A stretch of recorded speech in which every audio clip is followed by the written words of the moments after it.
In this video, you'll be seeing how to take a raw herb form from a decoction to a coca and turning them into granules. Initially, a decoction was made from the raw herb forms of Ashwagandha and Bala and cooked in 8 pints of water, which was then reduced to 2 pints of water. After the decoction was strained, we now have a coca. The coca was added to a pot and a kilogram of rock sugar was added.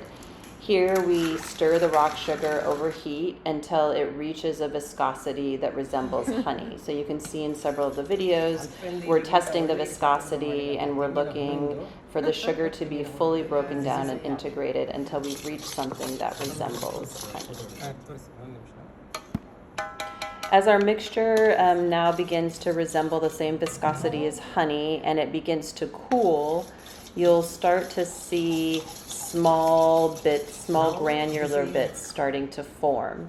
And these are the beginnings of our granules. Now that our mixture is off the heat, we can add in herbs for flavor and other medicinal purposes. For these granules, we added ela, kesar, and shunthi powder.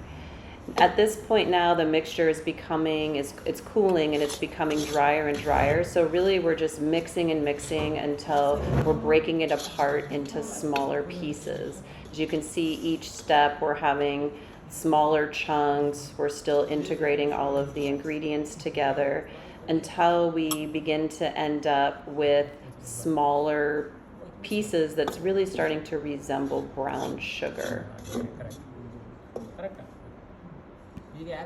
The purpose of creating granules is that it can take some medicines that are really bitter and astringent and make them more palatable.